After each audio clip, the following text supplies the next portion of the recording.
All right, today we are going to talk about limits to infinity, infinite limits, and asymptotes.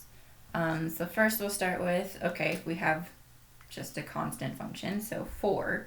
The limit as x goes to infinity of 4 is going to be 4. And this limit as x goes to negative infinity will also be 4. 4 is just going to be 4. This next one, this would be just a line, right? 3x minus 2. So it would have a positive slope. So as we go to infinity, this limit would go to infinity. And as this went to negative infinity, it would go to negative infinity.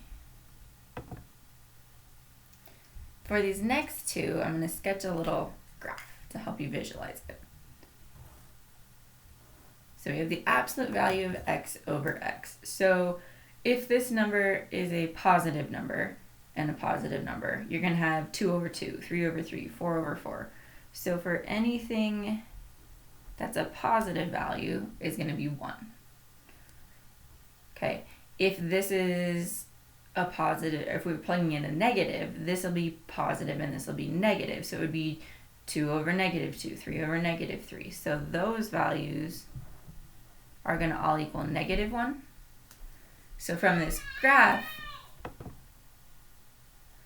so the limit as x goes to infinity is going to be 1. The limit as x goes to negative infinity is going to be negative 1. This one we've investigated. We looked at the graph, we looked at it numerically. So it kind of goes like this and da-da-da-da-da, da-da-da-da-da, and you can graph it on your calculator to confirm that. So the limit as x goes to 0 of this is 1. The limit as it goes to infinity, it actually tapers off. And you can think about this numerically. Sine is always going to be some number between negative 1 to 1. So that numerator is going to be a small number. As we go to infinity, this is going to get bigger and bigger and bigger. So a small number over a big number always goes to 0. This next one, we can also think about it numerically. We're taking cosine of something. So this number here, the denominator is going to go to 0. Okay, so you're going to have 1 over a number smaller than 1. So that's going to go infinitely. So this is really looking at the limit as x goes to 0 of the cosine. It could, if it's a negative value or a positive value, those numbers are going to be infinite, and cosine of an infinite number, it's just going to keep bouncing. Okay, because cosine is always going to go either to 1 or to negative 1. So this limit's just going to bounce between negative 1 and 1. So we're going to say that limit does not exist because it bounces. Okay, but if we go to infinity, again, this is going to be a big number. So this is essentially going to 0.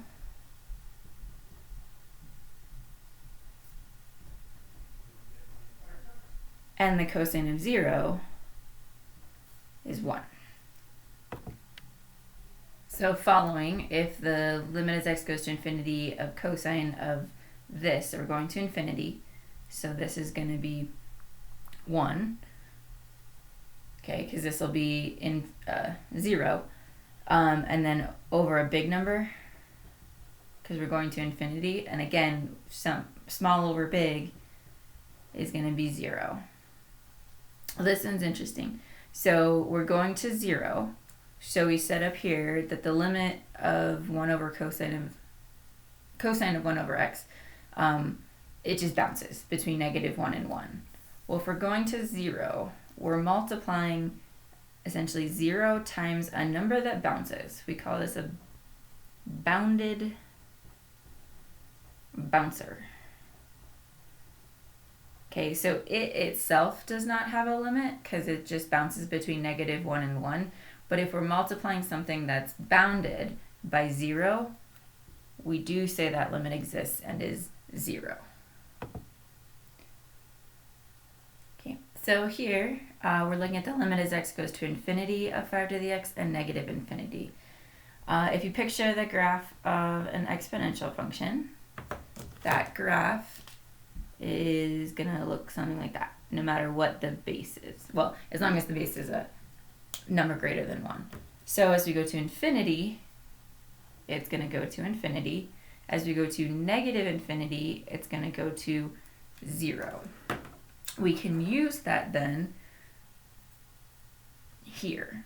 So this limit is going to be 3 plus, as we go to infinity, this is going to go to infinity.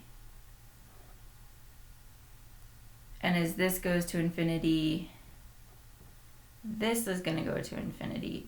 So the 3 and the 4 aren't going to really matter, but what we're going to have is a really, really big number over that same equally big number, but negative.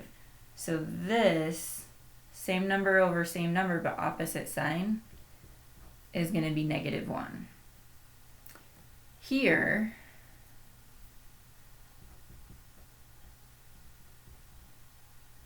negative infinity, again using this result, we're going to have 3 plus 0 over 4 plus minus 0, which is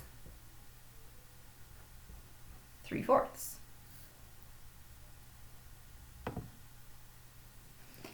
These next two are comparing different types of equations.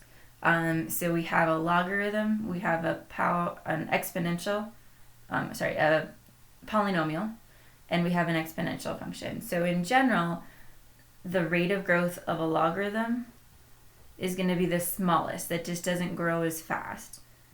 A polynomial is going to grow faster than a logarithm, and an exponential function is going to grow faster than both of those. Okay, so here I have a logarithm over a polynomial. So this is going to be, I'm just going to say small over big. Small over big is going to be 0.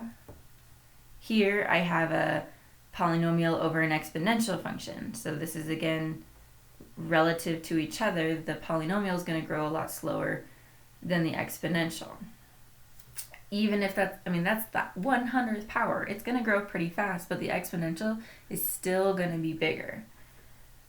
So small over big is going to be, again, 0. So it's just the relationship between those types of functions. Okay, rational functions. Rational functions are something that looks like this, where you have a polynomial over a polynomial. And we spent a lot of time in pre-calc with these relationships. So I'm going to go through the rules, and then we'll do the limits above them. So the rules are, if the degrees are equal to each other, so if the degree of the numerator, and I'm just going to abbreviate here, is equal to the degree of the denominator, then the limit is going to be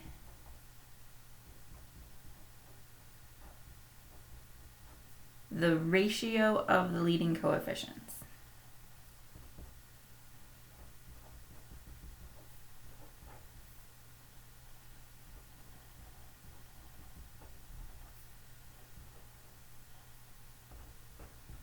Because they're growing essentially at the same rate. So what's going to take over is the leading coefficient.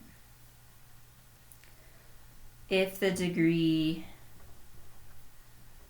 of the numerator is smaller than the degree of the denominator, then the top's going to grow a lot slower than the denominator, so that limit, as we go to infinity, is going to be 0. And the last case is the switch of that. If the top is growing faster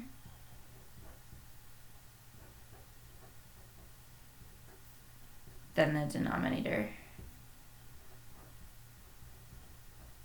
then it's just going to keep getting bigger and bigger and bigger. So we say that that limit either it goes to infinity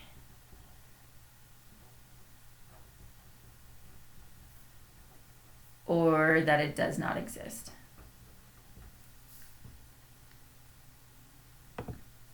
So with these rules here, the degrees are the same, so the ratio of the leading coefficients takes over. Here the degree is bigger on the bottom, so that's going to go to 0.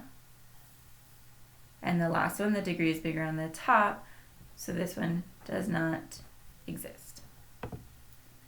So these will follow. So here, just looking at each of the pieces, as we go to infinity, we're going to have 2 plus this whole thing, because the degree is bigger, is going to go to 0. The degree is the same. So we're going to look at the ratio coefficients. So essentially what we're going to have here is 2 plus 0 times 6 over 13, which will be 12/13. Here, at first glance, it looks like they have a different degree. But if we have a square root and a squared, this is really going to make the power 1. So we have the same power over power. So this will be the ratio of the leading coefficients. So we're going to have a 1 on top, the square root of 4 on the bottom. So that's going to go to 2. This is the same thing, but we're going to negative infinity. So this is still going to go to 2, but this is going to be negative. So this is going to go to a negative 1 over 2. Okay, next we're going to talk about infinite limits. So we're looking at the limit as x goes to 0 of 1 over x. So 1 over x, if you remember, looks something like that. So as we're approaching 0 from the positive side, it's just getting bigger and bigger and bigger, so it's going to infinity. As we approach 0 from the negative side, it's going to negative infinity. Here, anytime you've got a 0 denominator and it's not a point of discontinuity, there's going to be an asymptote at whatever makes this 0. So there is an asymptote at 0. So this limit as we go to 4 does not exist because it's approaching an asymptote. But we can look at the left-hand and right-hand limits.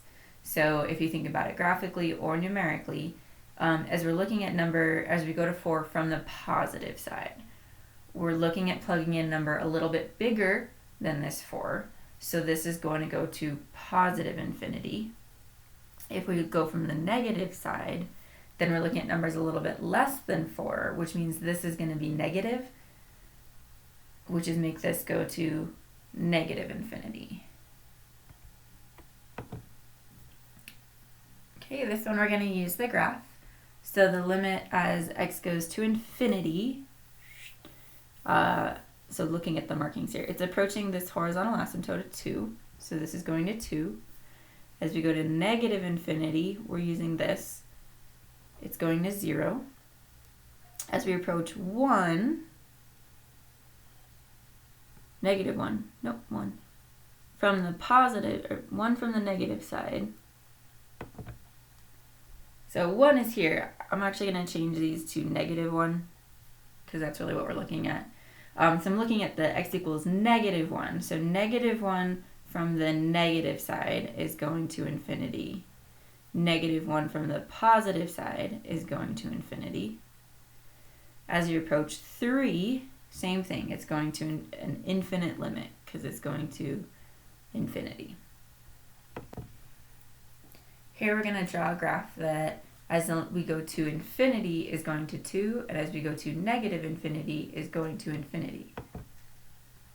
Okay, so I'm just going to say there's 2.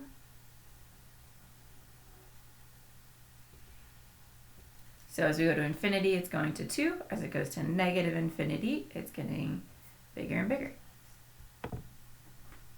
Okay, so we've got a bunch of criteria here that we're going to sketch a graph. So f of 3 is 0. As we go to infinity, the graph is going to 1. As it goes to negative infinity, it's going to 1. As we go to 1, from the negative side goes to infinity, and 1 from the positive side goes to negative infinity. Okay, so f of 3 so say that's 3, is 0. So I'm going to put a dot there.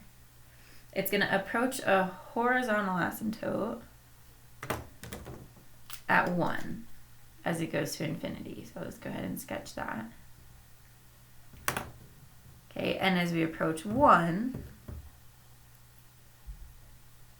there's going to be a vertical asymptote.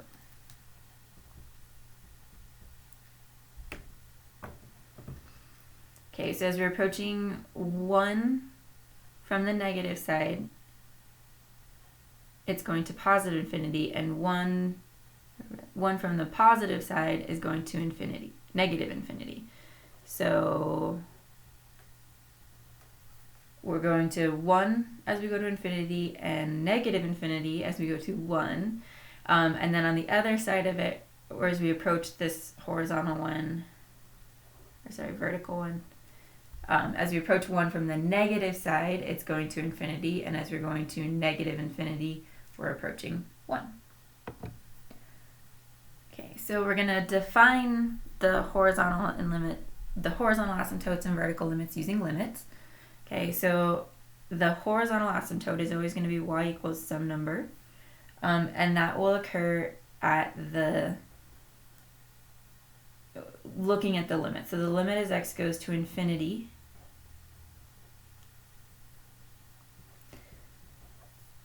So if the limit as it goes to infinity is some constant b, then that's a horizontal asymptote.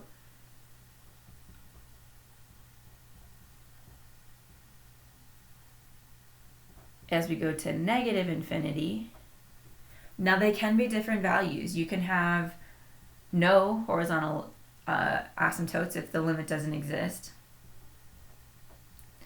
You can have one horizontal asymptote if the limit to infinity and negative infinity are the same. And you can have something that has 2 horizontal asymptotes if it's going to something different in the positive versus the negative. Vertical asymptotes are going to be an x equals something. And that's going to occur if the limit as you go to a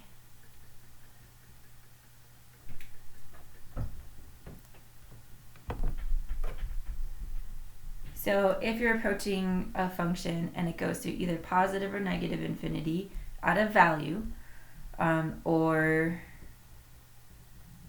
you go to a from the negative side and it goes to positive or negative infinity. Easiest way to identify that though is if the denominator is equal to 0, whatever number makes the denominator equal 0, there's going to be an asymptote there unless there's a point of discontinuity. Okay, so we're going to identify the vertical and the horizontal asymptotes of the graph. So this one, the horizontal, we're looking at the limit as we go to infinity. So the limit as x goes to infinity, the degree is bigger on the bottom than the top. So this limit's going to be 0. So we have a horizontal asymptote at y equals 0. For the vertical, we're going to look at what makes this denominator 0. So if I factor the top,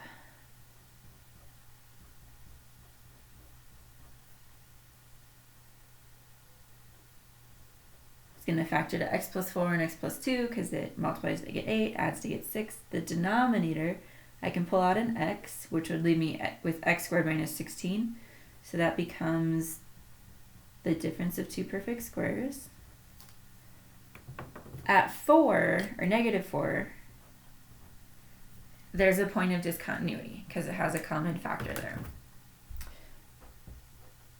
But there's still 2 locations that I'm going to have a vertical asymptote. And that's going to be what makes the denominator 0. So that's going to be when x equals 0 and when x equals positive 4. This one, as we go to infinity, that limit, since the degree is the same, is going to be the ratio of the leading coefficients. So that's going to be a over c.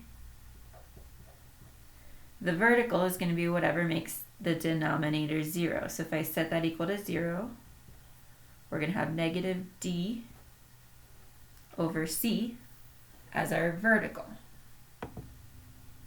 Okay, so sort of thinking about those conditions, it says find the conditions where there would be no horizontal and vertical. So for the horizontal, we're y equals a over c. So what would make it so that this wouldn't exist? Well, think about numbers that you could plug in that would make this not a real number. And that would be if c is equal to 0. Then there would be no horizontal asymptote. Okay, for the vertical, we're looking at when x equals negative d over c. So again, what would make this not exist? If c was equal to 0, again, there wouldn't be a vertical. And if d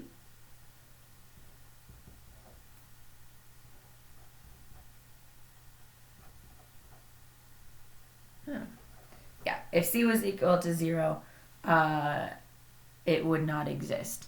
If c and d were equal to 0, it would also not exist, but it would still just have to be that c equals 0.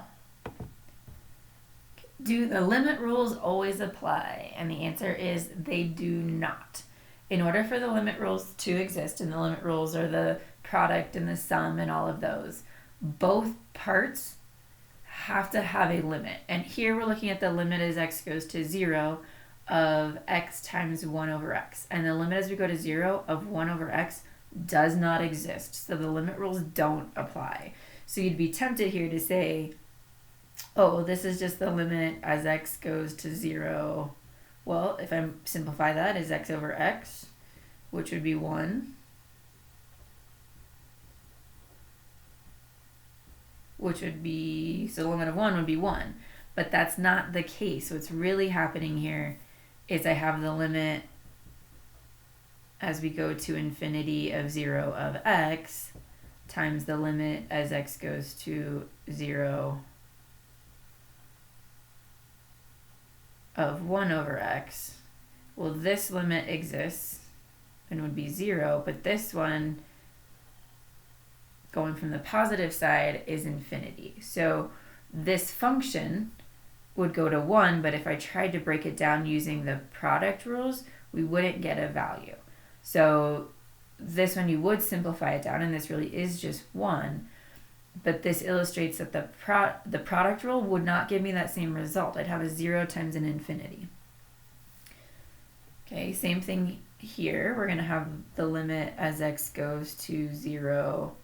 X squared over x is just going to be x. So that's going to be 0. But if I try to apply the properties,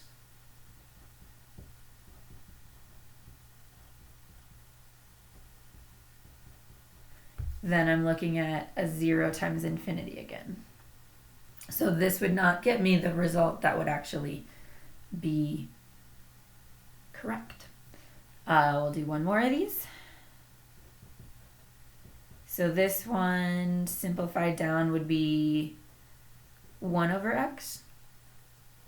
And the limit as we go to 0 of 1 over x is infinity.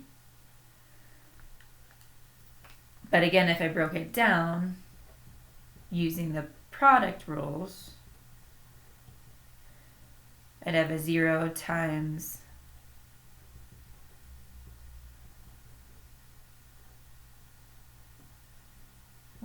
x squared, which would again be a 0 times infinity, and I wouldn't get an answer that was correct. So those are infinite limits.